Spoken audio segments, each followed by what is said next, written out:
14,081. Is God cunning? Question Master. I believe you have occasionally mentioned that God is cunning. From a human perspective, we feel that God's love means giving us what we want right away. However, great nature sometimes seems to make us take detours, forces us to wait, and awakens us through hardships. I am curious to know the true meaning behind what you called God's cunningness or being cunning, what kind of study this is meant to give us, and if there is a way to recognize this cunningness. Sometimes while giving teachings, I throw in a joke. Saying that God is cunning is just a joke. A joke. It's like this. Far from being cunning, God operates everything in a manner that is not just holy, but supremely holy. We must understand God correctly. So far, no one in humanity truly knows God. God is the great universe, we call it God, but that is just a name we attach to it. To truly understand God as omnipotent and omniscient, the very energy of this great universe is God. We are all plugged into this energy no matter how we live, because we live within the universe. That is why I refer to God as the great universe. There is energy in the great universe, and the essence of this energy is what we call God. But there is another kind of energy. In great nature, there is material energy and non-material energy. Non-material energy and material energy are separated. Therefore, God is the material energy. Even this book is made from the cells of God. There is not a single particle in this universe that is not God. This is God. Our physical bodies were also created from God's particles and given to us to use as tools. Then who are we? God is a deity Shin and represents energy. God is a deity, so what about us? Right now we are humans in Gan. The word in Gan uses the Chinese character for between Gen, meaning we are currently neither this nor that, we are in between. We use the character for between because we are humans formed by the fusion of the material and the non-material. The material consists of God's cells, sculpted so that we can use them right now. Then what is the non-material? It is our souls. In this universe there is the material and the non-material, and the non-material refers to souls. To express this more easily, we can also call them deities, Shin dual. These deities are individual deities. Because the material energy of the universe is the fundamental energy, it is entirely divided into particles, which transform and are utilized as needed. On the other hand, when we say deities, we are talking about non-material energy. We are those non-material energies, and right now we are called souls. Why are we called souls now? Because we have come as humans, wearing a physical body, acting through it, and becoming separated, hence souls. Then who were we before we came as humans? We were called the original element energy of the universe. What else can we call our universe's original element energy? It is quantum energy. The element itself is quantum. Quantum energy does not scatter. However, there is a type of quantum energy that does scatter. What is that? It is the energy that we, as element energies, spit out when we speak. This is the scattering quantum energy. It does not stay clumped together. Sometimes it clumps, sometimes it scatters, and sometimes it can travel to the very edge of the universe without time or space. This is the energy that overlaps with matter. We must now find out who we are. Why? Because we are the highest intellectuals in human history. Once we find out who we are first, the way we face nature will change. The future will be a spiritual era, which will be the highest era arising on earth. You cannot enter the spiritual era without knowing yourself. You must find yourself. And where will this begin? From the heavenly children Cheon-sun. That is why we must lead the people of the world. All the logical systems created by humanity under the name of gods were brought here to this land for us to resolve. They were brought here because they were incomplete. That is why people are still kneeling down and praying. We must end the era of kneeling and praying and realize who we are. Therefore, this is no longer an era of kneeling down to receive help. Since we have been fully raised, our actions must now bring immense joy to the deities. Right now, it is not the time to cling to God, but to make God joyful. Do you think God would be happy if you are still clinging to Him? This means the era is failing to transition. God formed this earth over thousands, millions, and billions of years, made it inhabitable for humans, and raised you all to this basic level. Yet, if you are still begging and clinging, would God be sad or happy? We need to figure this out. The environment was given entirely to the heavenly children of Korea to figure this out, but they still haven't organized it. Although our essence came to Earth as original element energy, we had a path of growth while using this physical body, using this body as God's tool. Since we have now completed our basic growth, you must know who you are. There is only one God in great nature. It is one. It is an energy that changes depending on the environment. However, as for myself, the non-material energy, we are the original element energies that operate in the universe. Because we mismanaged things slightly while operating in the universe, and this accumulated over billions of years, it became a turbid energy. This energy was separated by a ratio of 3 to 7, and that 30% has come to this earth. That is who I am. The remaining 70% is still in the original universe. The parts that became turbid dropped down, and that 30% is currently here on earth. I will unlock all the details of how this came to be in the future. Once this is unlocked, science will change. You must know the principles of nature. You need to know who you are, where you came from, why you are doing this, where we go after we finish our activities, and what we are going there to do. We must know all of this moving forward. Only then can we lead humanity. We must teach this in a way that the current humanity can understand, without being off by even 0.1 m. This is what it means to be the heavenly children and the leaders of humanity.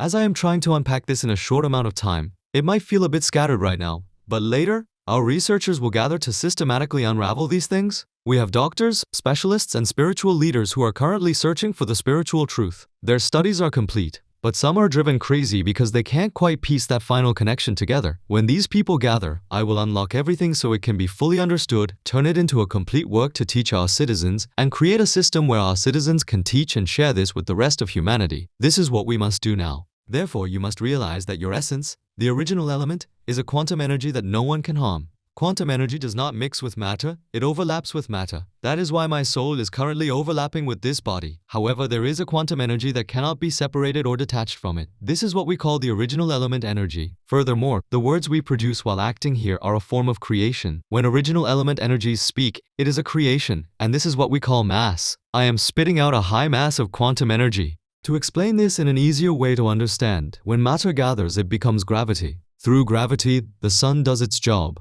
How does the sun do its job? Inside it, there is an immense amount of matter rubbing against each other. Since I am not a formally educated person, I might not use pretty words, so please understand. They crash into each other, continuously generating heat, and what is produced from this is emitted outside the sun. We call that starlight. The sun produces and pours out energy. That is a star. The Earth is also next to that star. Places like Venus, Mars, and Earth are energies that are clumped together. They do not pour out energy, they continuously receive energy. The sun pours out energy because it has reached completion according to its mass. It sends energy to all the planets, so they can be operated and benefited. Then what about humans? When you grow and reach completion, you become a star as a human being. Once you become a star, you must bring forth the energy you pour out. This is what it means to talk, to deliver words of wisdom malseum. Thus, words of wisdom are energy. Pouring out a high mass of quantum energy is what a completed energy does. That is why we cultivate and refine ourselves to reach completion. When a completed person speaks, we must discern whether it is mere talk mal or words of wisdom malseum. The ones who have grown enough to discern this are our intellectuals, whom we currently call Taoists. When these people grow and speak words of wisdom to us, our foundation is examined, and our deficiencies are cleanly swept away and filled. That is when our deficiencies become complete. You must listen to words of wisdom. Mere talk is so abundant that listening to it only breeds confusion. Clever people speak words. A completed person speaks words of wisdom. They do not speak mistakenly. This is what energy is. Just as the sun pours out all its energy to operate matter, humans must reach completion within themselves and pour out this supremely holy energy so that millions can absorb it. That is what a completed practitioner is. Because this is quantum energy, all the energy of these words of wisdom overlaps with our society and overlaps with the universe. When this quantum energy reaches a very high mass, it travels to the edge of the universe without time and space. Because it overlaps and travels timelessly, that is where the phrase "in the blink of an eye" comes from. This is how the universe is operated. Without quantum energy, you cannot be the subject that operates the universe. Humanity has grown its knowledge, technology, and talents to manipulate matter, and we are now reaching all the way down to the quantum level within matter. People say the advanced high-tech era has arrived, but while basic high-tech exists, the true advanced era hasn't arrived yet. To get there, we must enter the quantum era. We must move toward the highest mass of energy. There is quantum energy that comes from matter, and there is quantum energy emitted by us, the deities Shin. These quantum energies are the supreme energy. When science handles this, it will truly advance into the high-tech era. When that happens, as we encounter quantum energy through our work, the era of struggling and working hard just to survive will end. In doing so, starting from our nation of heavenly children, a spiritual era will arise in the future. Why does it start with the heavenly children? Because the heavenly children must awaken spirituality so that this spiritual energy can be supplied to humanity. Only when spiritual energy is supplied to humanity can humanity escape from a beast-like animalistic life. The time has come to open this spiritual era, yet people are still living just to feed themselves. They are stuck here. Because no one has lifted them up to the next stage, they are hanging on. They are completely blocked. Using this year as a turning point, I will release this teaching to everyone. We, as brothers and sisters, will work together to refine this and supply it to humanity. We are the heavenly children who must open the future era. By doing so, if we give our young people a life that is truly worthwhile, absolutely no one will commit suicide. If you give someone a life where they can live worthily, not a single person will die. We have equipped them with all this knowledge, but then we throw them into jobs where they have to live like slaves just to earn money to eat. To our children, nothing is more wretched than this. They ask, "What am I supposed to do?" And we tell them to deliver ramen. They ask, "What am I supposed to do?" And we tell them to organize paperwork and earn money to eat. No matter how much you want them to live well, they cannot live well that way. Our role as intellectuals is to enable them to live as necessary people in this society, living a worthwhile life. We must guide our descendants to live such lives. This is the future spiritual era. This is the future advanced high-tech era. No matter how much humanity has developed and come forward, we rose up at the very end. Starting from 2013 when the era before heaven Sionchon ended and the era after heaven Huchon arrived. Since all the heavenly children have been fully raised, God gave us this environment so that the heavenly children can lead and guide the world. But we cannot lead. Why? Because we haven't researched and have no data. We didn't do the research. Did nature not give us the environment to research? It gave us everything. Did it not produce doctors? It produced plenty. It also produced doctors of medicine, Buddhist monks. It produced as many as needed. It also produced pastors and evangelists. Yet they don't know what to evangelize. The only evangelism they know is let's believe. They just can't break out of elementary school. If we keep living like this, we will go crazy and die. Who commits suicide? Intellectuals do. Even among our children, it is the ones equipped with knowledge who take their own lives. Why? If you have equipped them with knowledge, you must give them the work of an intellectual. If you give them knowledge but no proper work to do, they will die. That is why they are committing suicide. In South Korea, a country with the highest number of intellectuals, we must find the root cause of why these heavenly children, who are equipped with the highest knowledge, are dying. Do people die when they are doing their proper work? The world is not like that right now. In this world, anyone who is doing their job correctly in their given position never wants to die, even a beggar. If a beggar is given that environment, there is a correct way for a beggar to live. By living correctly, this society is maintained. Even if someone lives as a street cleaner, if they clean correctly, they play an immense role in this society. We must teach them how to live a correct life. If I am great at cleaning but someone tells me, "You must read this entire book today," then I might as well die. I can't read it. Because everyone's talents are different, I can do a great job if you tell me to clean. I can even make it sparkle. But if you ask, "Why do you clean?" I don't know. You have to clean knowing why you do it. But they don't know why they clean. That's how people go crazy, so they say they do it to get paid and survive. How can the heavenly children of today's highest intellectual society clean just to get paid and survive? Living life so miserably makes you want to die. This is how things are running right now. Because we haven't met a teacher who can instruct us on these matters, today's environment is opening up an era of chaos. If everyone does their own job correctly, it becomes a respected society. Then, it becomes a society where anyone would want to live. A zero-suicide South Korea happens that way. You asked about God, but look where we went. Laughter. It must be because this is very important. What did I say earlier about God?